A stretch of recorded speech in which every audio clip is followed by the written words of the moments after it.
Thank you so much for coming back to the channel, the place where spine-chilling and haunting horror stories keep you awake all night.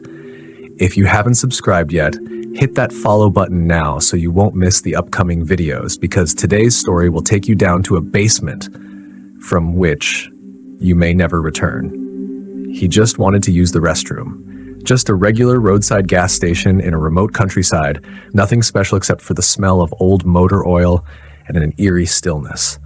But no one could have guessed that his decision to open a small door with a handwritten note saying, "Toilet downstairs, go straight down the stairs," would lead him into a journey with no way back.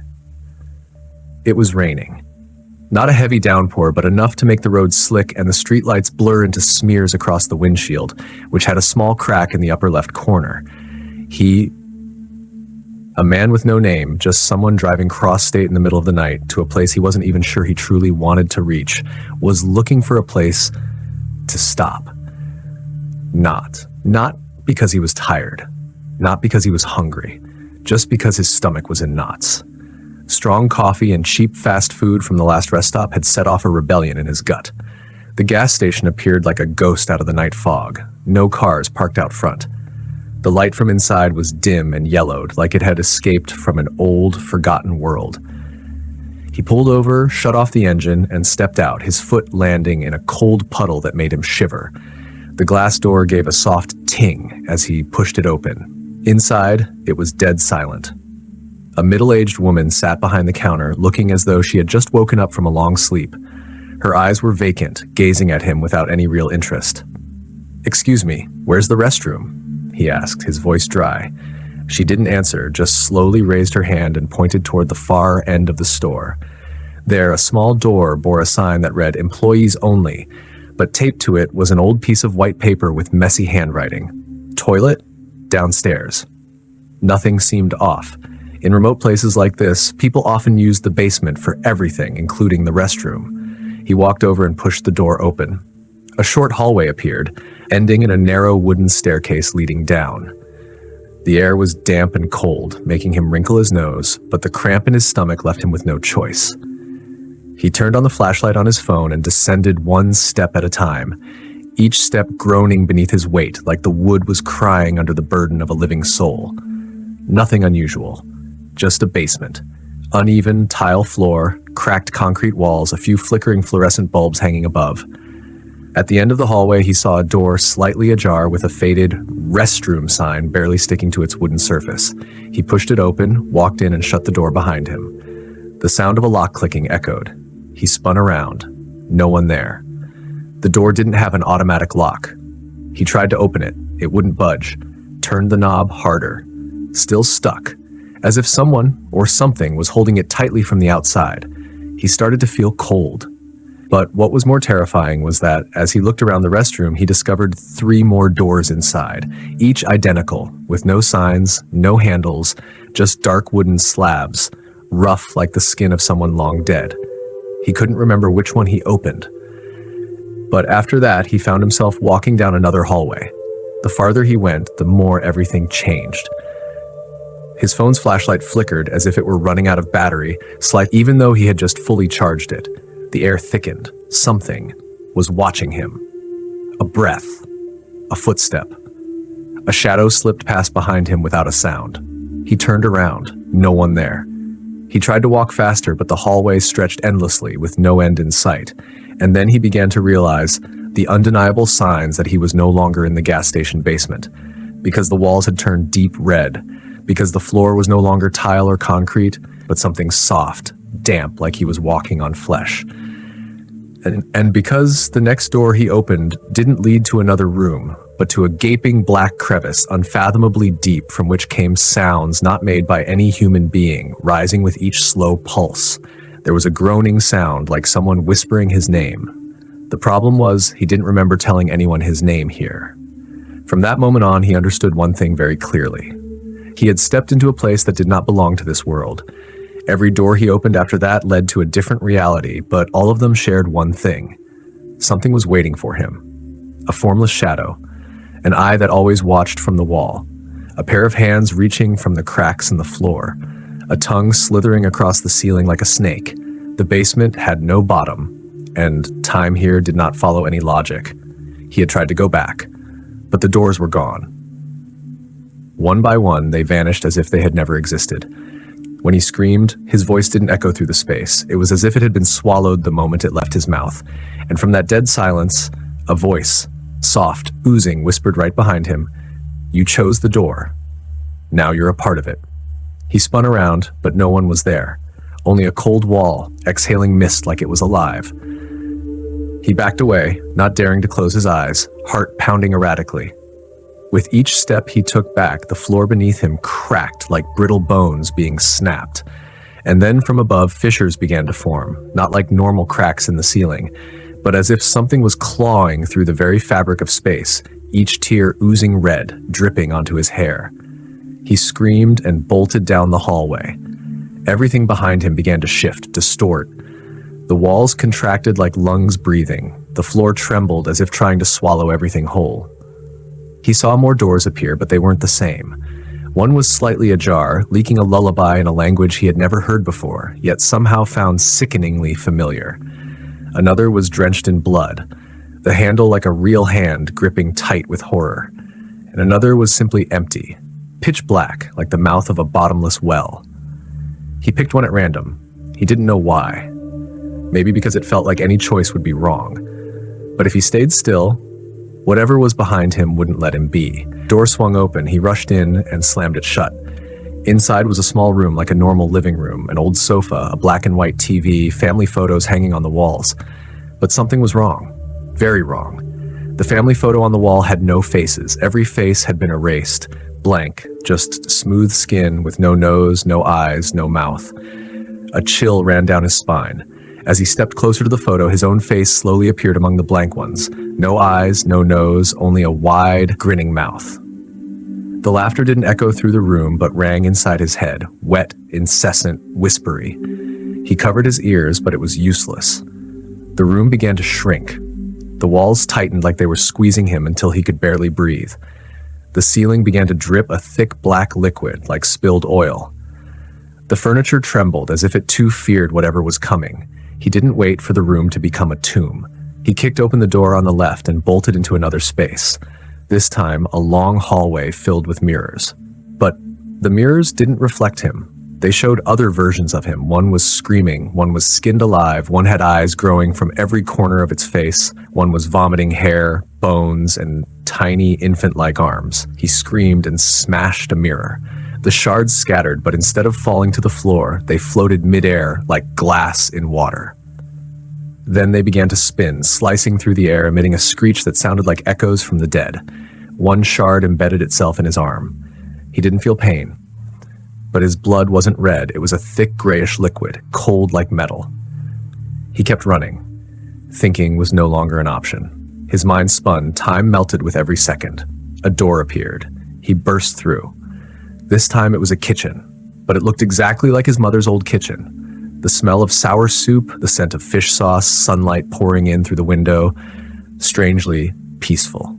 He panted, looking around. No more blood, no more screams, no more twisted paths. He walked slowly toward the dining table.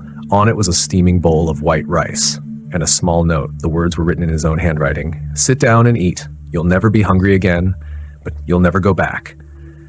He pulled his hand back, stepped away, but when he turned to run, the kitchen was gone. Darkness surrounded him. Only the table remained with the bowl of rice suspended in nothingness. Everything around seemed to collapse, slipping away from this world. A voice spoke again, this time softer, more feminine, like his mother. "You're still hungry, aren't you?" A figure emerged from the darkness. It was his mother, but her face was completely blank. No mouth, no eyes, no nose, just a smooth, trembling mass of flesh. She brought the bowl of rice closer, offering it with bleeding hands. When he refused to take it, she laughed, not from her mouth, but from every fiber of her flesh. Then she melted into a pool of blood, leaving the lonely bowl of rice rolling on the tabletop. He dropped to his knees and vomited, but what came out was no longer food. It was teeth. Hundreds of small teeth scattered across the black floor like white stones clicking against one another. He knew he had to run, but where to? There was no door, no wall, only darkness, and the whispers echoed everywhere. "Choose. Which door next? The darkness around him began to move like thick liquid, black streaks swirling silently, revealing dozens of doors floating in midair like rotting wooden buoys on the surface of a stagnant pond. Each door had a different form, one sewn from human skin, one shaped like a gaping, serrated mouth waiting to swallow. One looked like the normal bathroom door from the gas station at the beginning. He stood in the middle, trembling, no longer able to tell right from wrong, only the pounding in his chest and the endless whispers at the nape of his neck. No one to guide him, no advice, no place left to return to. He chose a decaying wooden door with a brass handle dripping black liquid. As his hand touched it, the door let out a faint moan, then opened with a long creak like fingernails scraping against a dry wooden coffin. The room inside resembled an old, dusty classroom. A dim yellow light from the ceiling revealed floating specks of dust. But there were no students at the desks, only statues made of plaster, sitting still, all of them turning their heads to look at him. It was unclear who had sculpted them, but their faces were broken, hollow, mouths agape as if trying to scream but making no sound. At the end of the class was a blackboard, where words were scrawled in jagged letters scratched by fingernails. Every mistake must be paid for with memory. And as he stared at the board, he began to forget. First his mother's name, then his own, then his father's face. Then the first time he fell in love, then the day he failed his college entrance exam, the day he recklessly left home. Memories fell out of his mind like ash, dissolving into the air, and he stood there, no longer knowing who he was, why he was here, or even what the word home meant. He turned and ran out of the classroom, but the door was gone. The walls were gone. The whole world suddenly disintegrated, as if falling into a bottomless abyss. Then he found himself standing in a small living room, an armchair, an old lamp, the ticking of a clock, a faint smell of cigarette smoke. On the table was a photograph. It was him, but younger, grinning in a gas station uniform. Someone sat on the chair, an old man wearing the same uniform as his, but the face was a jumbled patchwork of other people's facial features. A wide, vacant eye, half a mouth dripping blood, a cheek stitched up with thick black thread like a burlap sack. He pointed at the photo and spoke in a shrill voice like a broken radio. "You think this is the first time? How many have sat here, opened doors like you, eaten meals like you? They're still wandering down there, looking for a way out, but no one gets out. Because there's no real door, only illusions, only choices.